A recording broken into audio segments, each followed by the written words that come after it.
On a crisp inauguration day in 1981, Cowboy legends Roy Rogers and Dale Evans stand amid the celebratory crowds. A photograph captures the king of the Cowboys and the queen of the West in Stetsons and smiles as their longtime friend, former Hollywood actor Ronald Reagan, is sworn in as the 40th President of the United States. It's a scene straight out of Americana, the stars of countless westerns witnessing one of their own take the highest office in the land. For Washington, it's a moment where Hollywood's frontier spirit rides onto Pennsylvania Avenue, symbolizing a unique bond between popular culture and the presidency. For Roy and Dale, it's the culmination of a decades-long journey from movie screens to the world's biggest political stage, and a testament to a friendship rooted in shared ideals of patriotism, faith, and wholesome entertainment. Rewind a few months, and Roy Rogers had been literally on the trail for Reagan. During the 1980 campaign, the cowboy icon joined Reagan and Nancy on stage at a California rally, endorsing his old friend's bid for the White House. Rogers still every inch the cowboy hero lent Reagan some of his frontier charm, thrilling crowds who remembered Roy's silver screen heroics. It wasn't the first time the worlds of Hollywood and politics overlapped for them. Reagan and Rogers had moved in the same circles since the golden age of film, and both men shared a knack for connecting with everyday Americans. Reagan even loved to joke on the trail about how he and Nancy were once mistaken for Roy Rogers and Dale Evans, a playful nod to how entwined their public images were. By 1981, that joke had come full circle. The real Roy and Dale were guests of honor in Washington, watching a former matinee idol turn president. Their presence at the inauguration underlined the new president's affinity for the Old West lore and values, reassuring Washington that this actor-turned-statesman carried with him a bit of cowboy courage and optimism from the silver screen. Roy Rogers and Dale Evans were no strangers to Washington's elite. A quarter century earlier, in April 1956, they chatted with President Dwight D. Eisenhower and First Lady Mamie after Easter services at National Presbyterian Church. Even then, at the height of their fame, the cowboy couple's wholesome reputation preceded them. By the 1950s, Roy and Dale had become American cultural icons, beaming into living rooms every week on The Roy Rogers Show. From 1951 to 1957, families from California to the Capitol tuned in to watch Roy, the quintessential good guy in a white hat, chase down outlaws on his trusty Palomino trigger. Dale, riding her buckskin mare Buttermilk, was his partner in adventure, and together they embodied frontier justice and family values on TV's Frontier. Every episode closed with Roy and Dale harmonizing on Happy Trails, the signature song Evans had written. That tune's cheery farewell, Happy Trails to you until we meet again, became a cultural touchstone. It was even the title of their 1979 joint autobiography. In post-war America, with Cold War anxieties looming, The Rogers Show provided reassuring patriotic storytelling. It's easy to imagine a Washington kid of the 50s, or even a future president like Reagan, humming along as the cowboy and cowgirl bade goodnight from the TV screen. But the Roy Rogers story stretches back even further, to humble beginnings far from Washington. Roy was born Leonard Sly in Ohio in 1911, a farm boy who dreamed of music and the open range. He found his way to California during the Great Depression, picking fruit and singing to get by. By 1934, he helped form the Sons of the Pioneers, a harmony group whose hits like Tumbling Tumbleweeds put the Western into country Western music.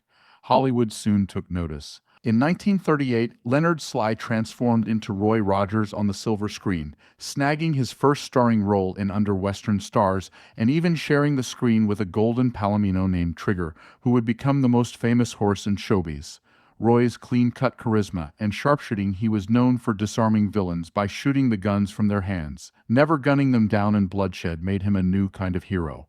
Republic Pictures crowned him King of the Cowboys, a title he lived up to by starring in around 90 films through the 1940s and 50s. In those wartime and post-war years, when Americans craved heroic escapism, Roy Rogers was the man for the job, a singing cowboy whose integrity was as unbendable as his aim. Dale Evans' path to becoming Roy's Queen of the West was equally remarkable.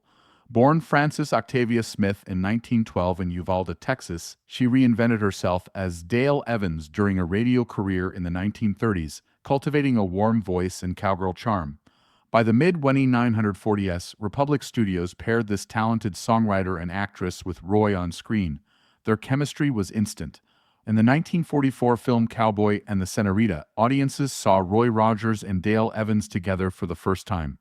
3 years later, on New Year's Eve 1947, the on-screen couple became husband and wife in real life. From then on, Roy and Dale were an inseparable team, fighting bandits in B-westerns by day and raising a family by night.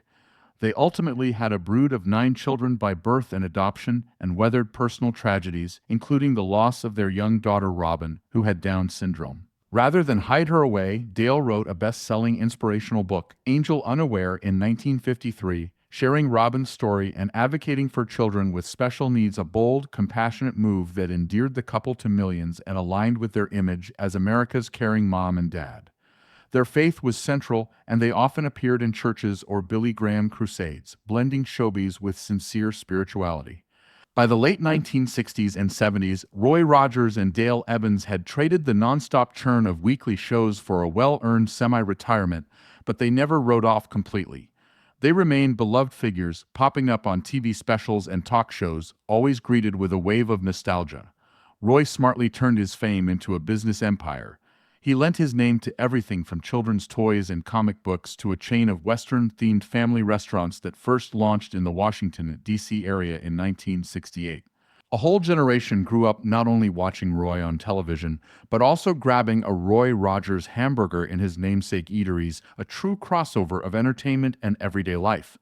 The Rogers also opened a museum in Apple Valley, California, displaying memorabilia like Trigger preserved via taxidermy and Dale's flashy costumes, preserving Western pop culture history. In 1976, Roy and Dale appeared at the Republican National Convention, and by 1980, they were on the campaign trail for Reagan, embodying the idea that the values of the Old West, honor, honesty, courage, still had a place in modern politics. All these trails converged back in Washington on that January day in 1981. As President Reagan took the oath of office on the Capitol's West Front, Roy Rogers and Dale Evans watched proudly, reflecting on how far they had come. Here was a fellow actor they'd known from Hollywood backlots, now leading the free world. For Washington insiders, seeing the Cowboy couple in the inaugural VIP section was a reminder of Reagan's unique bridge between Tinseltown and the White House. And for Roy and Dale, it was an almost poetic milestone. The cowboy who reigned in movies and TV and the cowgirl who wrote Happy Trails had remained true to their roots and country. They stood by their friend as he became the ultimate leading man on the world stage. In that moment of history, the dusty trails of Hollywood and the corridors of power met. Roy Rogers and Dale Evans, American icons of simpler times, were there in the nation's capital to wish their old friend good luck and happy trails as he rode off into his new role as president. It was a distinctly American tableau, part Hollywood nostalgia, part Washington ceremony, and all heart a fitting epilogue to Roy and Dale's extraordinary journey through the American story.